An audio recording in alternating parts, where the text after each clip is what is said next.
વિદ્યાર્થી મિત્રો, આજે આપણે ધોરણ 7ની અંદર યુનિટ 4 ક્યુ ઓફ યસનો અને તેની બીજી મેઇન એક્ટિવિટી એટલે કે એક્ટિવિટી 7 ફ્રોમ કેતકી ટુ કવિતા. મિત્રો યાદ રાખજો, અગાઉના વિડીયોની અંદર પણ મેં તમને કહ્યું હતું કે યુનિટ 4ની અંદર બે એક્ટિવિટી મહત્ત્વની છે. એક આપણે અગાઉ શીખ્યા તે સોલ્જરવાળી એક્ટિવિટી 3 અને આજે શીખવાના છે એક્ટિવિટી 7A કે જેનું નામ છે ફ્રોમ કેતકી ટુ કવિતા. હવે મિત્રો ખાસ યાદ રાખજો, આ એક્ટિવિટી એવી છે કે જેને તમારે થોડું ધ્યાનથી સમજવાનું છે અને ટેક્સ્ટ બુક કરતાં ટોપ સ્કોરરમાં જે વિડીયો આપે છે તેના દ્વારા શીખવાનો પ્રયત્ન કરજો. એક્ટિવિટી શું કહેવા માગે છે આપણે જોઈએ તો જો એક્ટિવિટી 7 તો એની અંદર Ketaki has a pen friend in Kolkata કે કેતકીને એક પેન ફ્રેન્ડ એટલે કે પત્ર મિત્ર કે જે ક્યાં રહે છે કોલકાતામાં.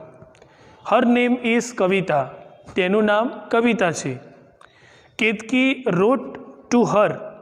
રોટ a letter to her friend about Navratri, a famous festival of Gujarat.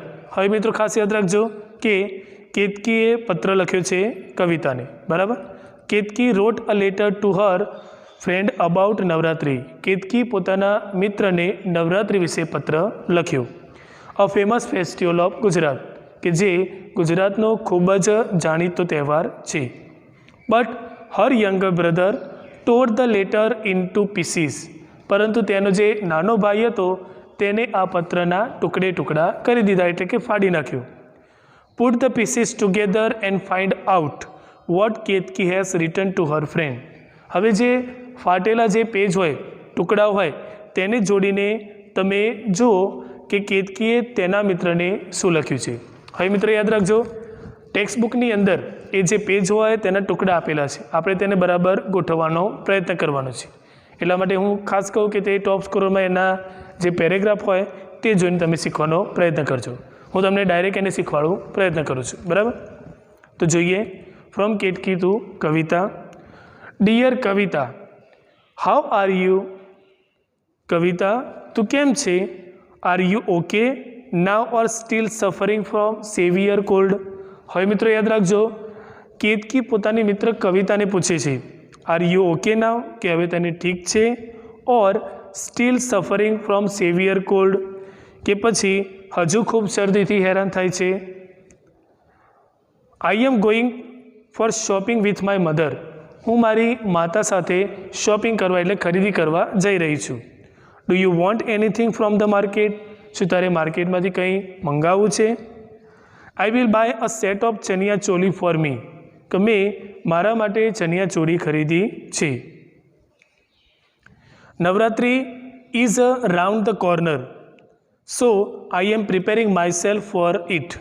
Navratri round the corner, મિત્રો ખાસ યાદ રાખજો, રાઉન્ડ ધ કોર્નર એક ઇડિયમ એટલે કે રૂઢિપ્રયોગ છે. રાઉન્ડ ધ કોર્નર એનો સિમિલર મિનિંગ શું થાય? વેરી નિયર, કે ખૂબ જ નજીકમાં છે. તો શું કહેવા માગે છે? Navratri is the round corner, કે નવરાત્રિ નજીકમાં છે. So I am preparing myself for it, તેથી હું મારી જાતને તેના માટે તૈયાર કરી રહી છું. Usually we start the preparation a week in advance, આમ તો અમે એક અઠવાડિયા અગાઉ તેની તૈયારી શરૂ કરીએ છીએ. તો યાદ રાખજો, અહીંયા કેતકી કવિતાને નવરાત્રિ વિશે સમજાવવા માગે છે કે હું બજાર જઈ રહી છું, તારે કંઈ લાવવું હોય તો કહેજે. અને તે પોતાના માટે શું લાવી હતી? તો set of chaniya choli. Do you know about the festival of Navratri? Let me tell you something about it. તને નવરાત્રિના તહેવાર વિશે ખ્યાલ છે અથવા ખબર છે? હું તને તેના વિશે કંઈક જણાવું. તો અહીંયા કેતકી કવિતાને Navratri a major festival of Gujarat તેના વિશે સમજાવે છે. Navratri is a major festival of Gujarat. Navratri means 9 nights, કે નવરાત્રિ એ ગુજરાતનો એક મોટો તહેવાર છે. મેજર એટલે કે મોટો તહેવાર છે. ઇટ મીન્સ 9 નાઇટ્સ, તેનો મતલબ 9 રાત્રિઓ થતી હોય છે, એટલા માટે તેને નવરાત્રિ કહે છે. Yes it is a festival of 9 nights, કે હા આ તહેવાર 9 રાત્રિઓનો હોય છે. એવરીવન જોઇન્સ ઇન ગરબા, દરેક લોકો ગરબાની અંદર જોડાય છે. It is a folk dance of Gujarat, અને તે ફોક ડાન્સ એટલે કે મિત્રો ખાસ યાદ રાખજો લોકનૃત્ય. જે રીતે રાજસ્થાનનું લોકનૃત્ય શું હોય? ઘુમર. ગુજરાતનું ગરબા, ઓડિશાનું ઓડિસી, તો એ રીતે એનું લોકનૃત્ય છે. It is a folk dance of Gujarat, તે ગુજરાતનું લોકનૃત્ય છે. It continues almost throughout the night, અને તે રાત્રિ દરમિયાન સતત ચાલુ રહેતો તહેવાર છે. It is a very youthful dance, અને તે નવરાત્રિ એટલે કે યુથફુલ એટલે કે યુવાનો માટેનો તહેવાર છે. Young men and women, tiny tots and elderly people all join in garba. જો મિત્રો ખાસ યાદ રાખજો ગરબાની અંદર કોણ કોણ જોડાય છે. આપણે અગાઉ જો કે એવરીવન, પણ કોણ કોણ? તો યાદ રાખજો યંગ મેન એન્ડ વુમન, યુવાન માણસો અને સ્ત્રીઓ, ટાઇની ટોટ્સ, ટોટ્સ એટલે નાનું બાળક, નાના બાળકો, એન્ડ એલ્ડરલી પીપલ, અને જે વૃદ્ધ લોકો હોય અથવા તો મોટા વ્યક્તિઓ હોય તે પણ ગરબાની અંદર બધા સાથે જોડાય છે. બરાબર. ત્યારબાદ આપણે જોઈએ the dance tax place in an open ground, કે જે નૃત્ય હોય તે ખુલ્લા મેદાનમાં રમાય છે. People decorate and ઇલ્યુમિનેટ the ground with tiny bulbs, જે લોકો હોય તે તેને શણગારે છે અને તેને પ્રકાશિત કરે છે. શેનાથી? ટાઇની બલ્બ એટલે કે નાના જે વીજ ગોળા હોય તેનાથી તેને શણગારે છે. The atmosphere is like a fair, fair એટલે કે મેળો, કે જે વાતાવરણ હોય એ કેવું દેખાતું હોય છે? તો એક મેળા જેવું દેખાતું હોય છે, જાણે કે કોઈ મેળો ભરાયો હોય તે રીતે. The dancer form a circle in open ground and dance to the tune of garba song with music.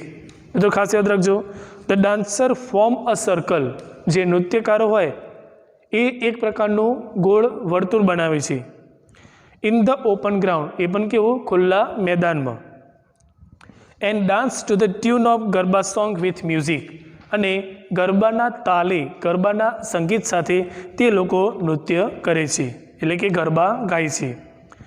The music is very energetic, કે જે મ્યુઝિક હોય એ ખૂબ જ જીવંત હોય છે.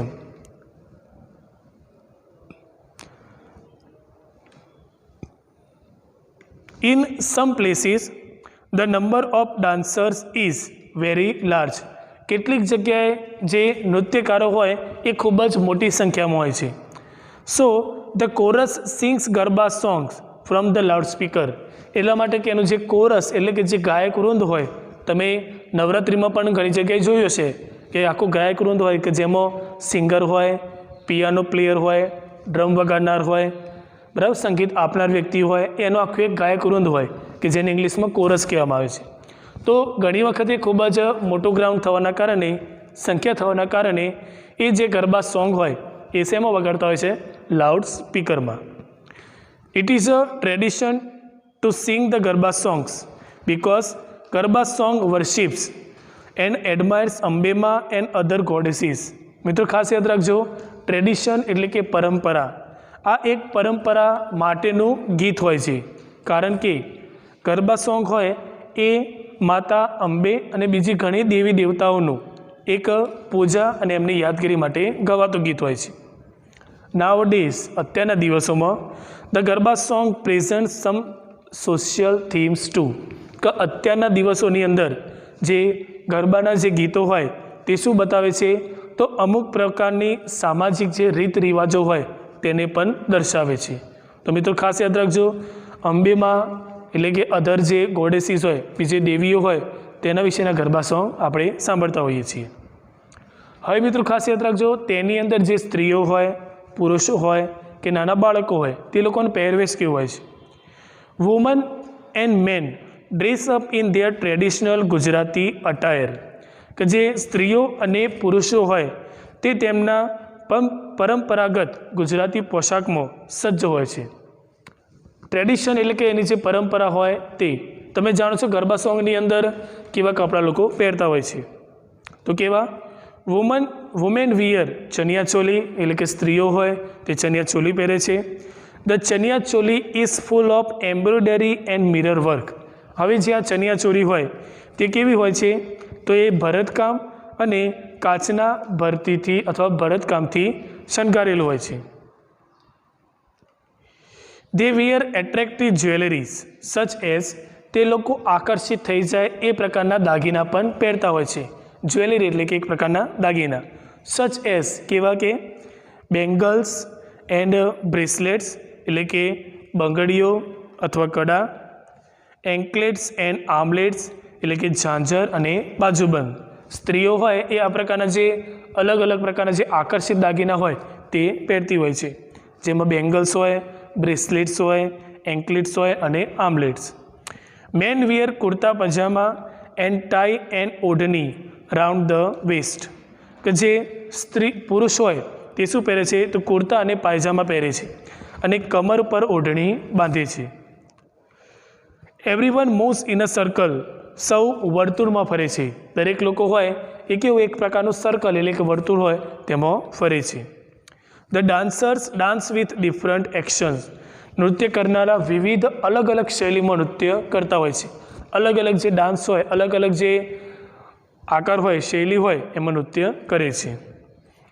It is a festival of joy and friendship, કે જે આ ફેસ્ટિવલ હોય છે એટલે કે જે આ તહેવાર હોય છે તે આનંદ અને મૈત્રીનો તહેવાર છે. મિત્રો ખાસ યાદ રાખજો, festival of joy and friendship.